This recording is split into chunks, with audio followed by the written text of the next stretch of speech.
Okay, back to like I was saying. Real quick, hey guys, Dub Light Gaming, back with more God of War 1, and we're still talking about the birth of Dionysus.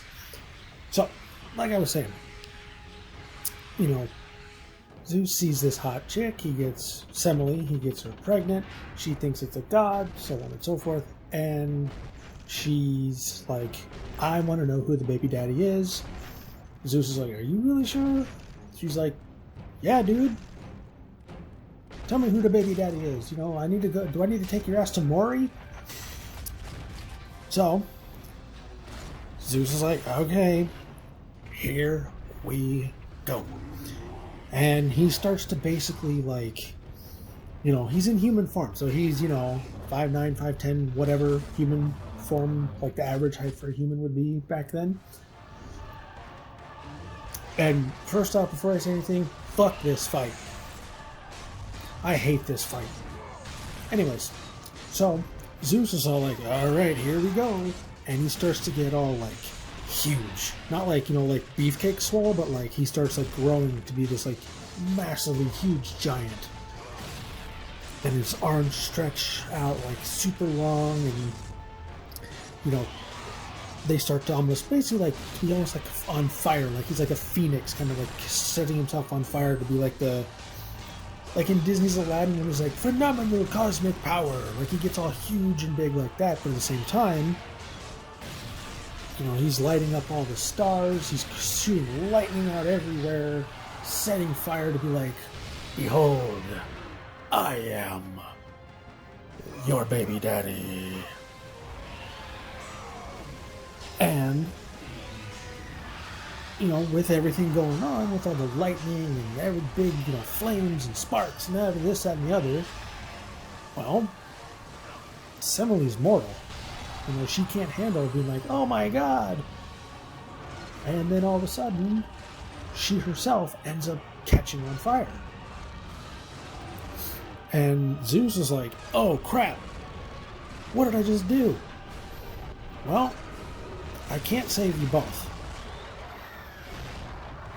So, he reaches into her stomach and pulls out the still unborn Dionysus. And he's like, well, that did not go the way I wanted it to. But this is my kid. So, I don't know. Why don't I do this? Gets a knife and cuts open his thigh, and he sticks Dionysus into his thigh and sews it back up. So that way he can be like, well, I'm a god, I'm not exactly a mom, but maybe I'm a god. He can still like grow inside of me, kind of like a surrogate dad or surrogate parent, as opposed to him being with his mom. A nice thing for a dad to do, I guess. And, the whole time that he's in his thigh, Zeus keeps thinking, he goes, man, this kid's gonna grow up and be my boy. He's my son. It's not bad. Not bad if I do say so myself. And then all of a sudden, his thigh is like, man, my thigh's starting to hurt. Ow, it's really starting to hurt. And then that little spot where it was sewn up, it popped open. Dionysus was born. And Zeus looked at him and goes, that's a god. And just like that, he was granted full, immortal godhood status. So, down a mother, up a godhood, maybe for some form of a trade-off, if you will. So, there's at least some sort of a good trade-off for it, I guess. I wouldn't say good trade-off, but there's at least some sort of a trade-off for it. And, while all this is going on, Hera's just sitting there brooding. She's just looking at Zeus and at his thigh and thinking, that little shit in his thigh, that's not my baby. That's not my baby at all. So, she's like, and Zeus sees this. He's the head of the gods. So he sees, he's like, yeah, my wife, she's pissed. She is not happy with the fact that not only did I knock up some other chick, but the kid is right here in my thigh, and she has to see it every day. So, he's knowing her, he's like, man, I know she's pissed, but man, can she do some damage. So, right when it's time for Dionysus to be born, he goes and kind of like, hey, Hera, can you go get me something from, 2 towns over, just to kind of, get her out of the way so she doesn't see what's going on. And when Zeus essentially gives birth and Dionysus is born, he hides them. He hides little Dionysus with some of the river nymph, the Hyades or the Bacchantes.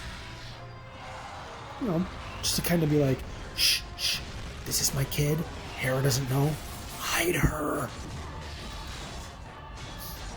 So that's kind of how, Dionysus came about.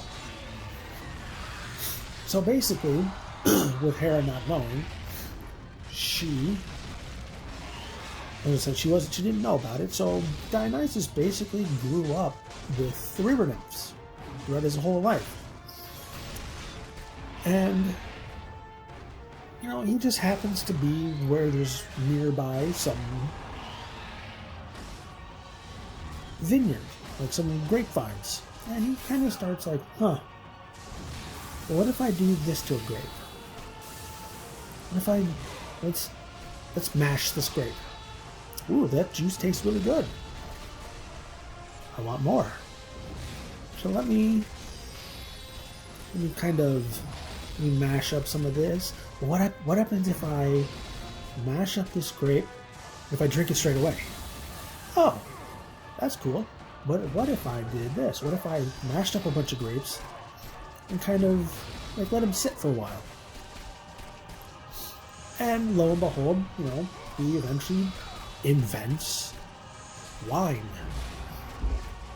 And he figures out the process on how to make wine. After trial and error, we now have wine. And, he's doing his thing, figuring out how to make wine, living his life, kind of like, yep, chilling out, having fun.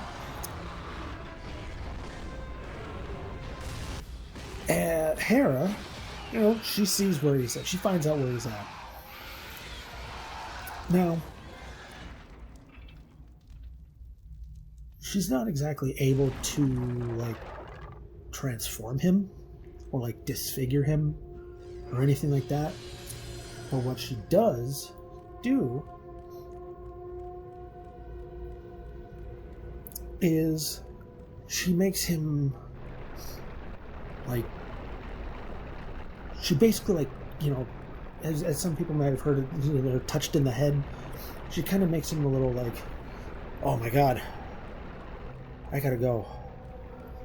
The purple flying monkeys are coming for me. They're in my head. She kind of crazes him, makes him a little dazed, and just kind of, toodaloo, start walking, start wandering, have fun, see ya.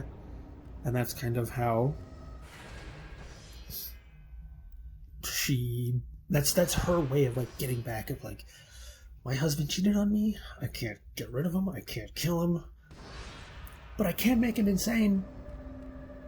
So here's what we're gonna do. Excuse me, sorry.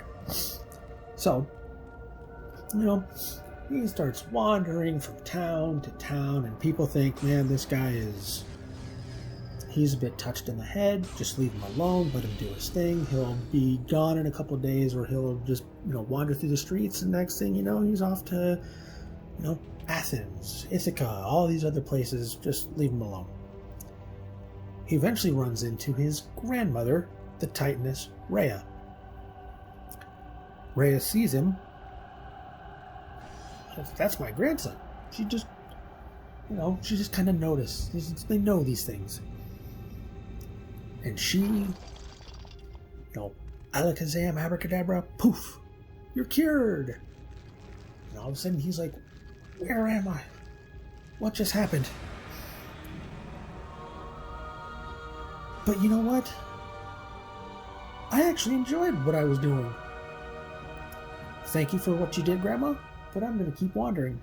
And he does. He just goes from town to town, city to city, wherever he can. And as soon as he gets there, he's like, guess what? You see these? These are called grapes. And if you do this, and this, and this, add a little bit of this, spend a little time here, put all this together, you get booze. Oh my God, you get wine. It's so awesome. Here you are. Here's some grapes. Here's all you need for it. I'm off. And he goes from place to place to place, ends up all the way to India. So it's spread. Wine pretty much spread through the world, or through that area. And, he's kind of doing similar to that kind of,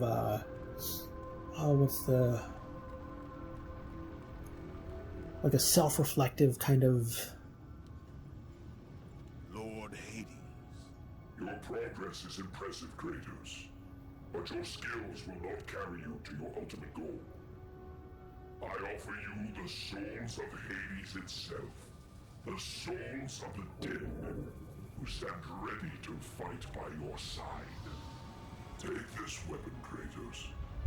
Take this power, and use it to defeat your enemies. Where the Army of Hades. Okay, so, like I said, he kind of does those, kind of like you're finding yourself kind of thing. I just need to go and, I just need to be alone to kind of understand who I am, what I want in life, where I'm going in life, so on and so on and so on, kind of that. He does that for a few years before, improving his, it took me, 5 weeks to make this one bottle of wine when I first started, and now after a few years it's taken me a couple weeks, a couple days. I can get this going a lot faster. I've improved my techniques, so on and so forth. I think it's time for me to head back to Greece. So he's on his way back to Greece, and he ends up hanging out with Pan and the satyrs and the nymphs, and basically he's just kind of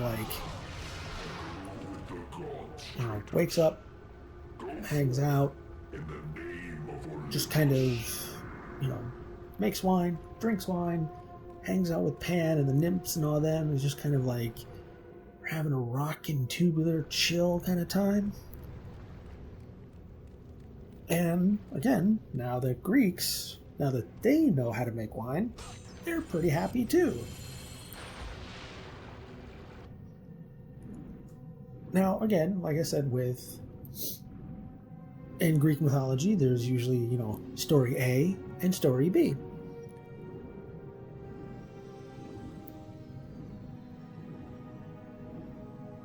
And there's, the story B is, it's given through the myths of the Orpheus, that basically they're the poet and the musician that basically they learn these stories, and then they tell the next guy, and then they tell the next guy to become the next Orpheus, and so on and so on and so on. And it kind of, if you've ever played that game Telephone,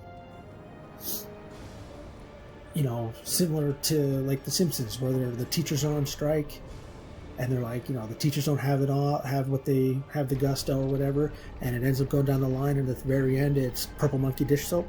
It's kind of how, we get the different versions of these stories. So in the second version, Dionysus, also known as Zagreus, is the son of Zeus, but not Semele, but Persephone.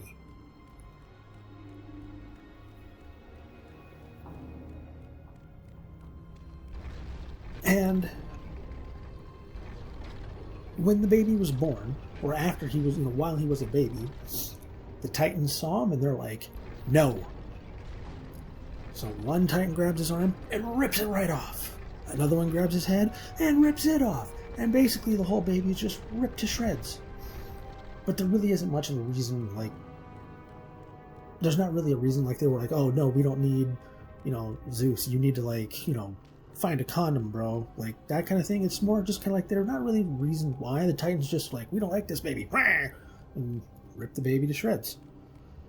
So it's, there's a very more violent version of how his story was born. But the gods are like, no, we need to save this baby. We really need to. So Zeus finds his heart and all of his limbs and saves all them. He gives the heart to Athena, who uses it to kind of sculpt and build the new Dionysus version 2.0. And then he gives the limbs to Apollo, who takes them and kind of buries them like a plant, like a flower kind of thing, at a temple, which was a nearby temple, which happened to just be located in Delphi.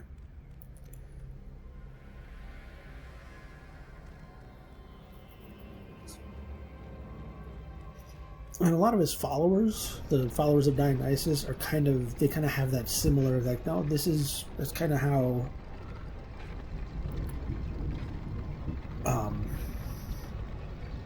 they kind of follow that. There's something similar happens to them.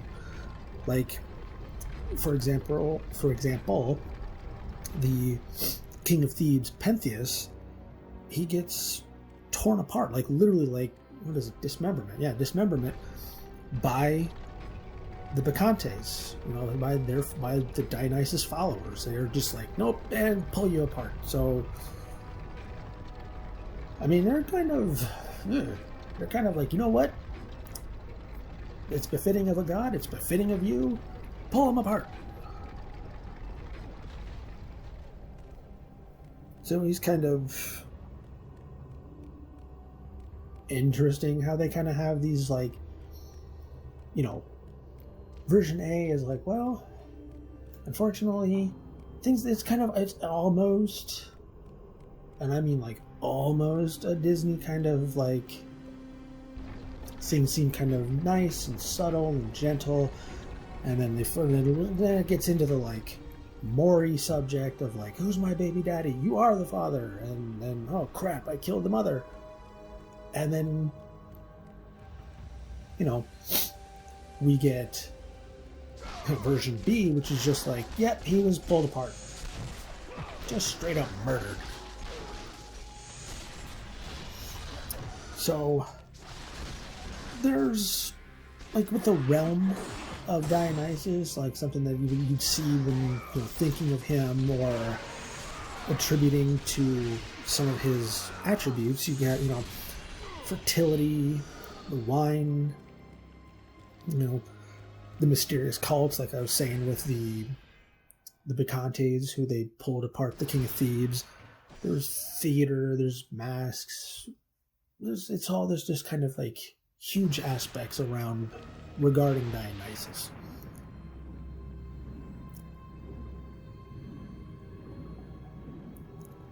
Now, again, with the viticulture, fertilities, wines, things of that nature, the Augustine of Hippo described Dionysus basically as this dude. He's the god of liquid joy, liquid seeds, liquid awesomeness. You get sap from the plants, juice from grapes,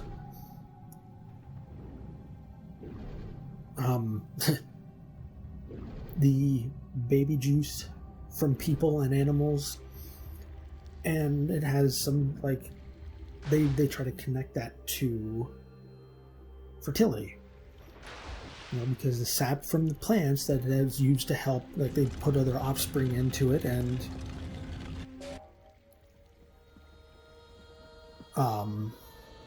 used to produce more plants. The semen from humans and animals is used to produce more humans and animals, so on and so forth.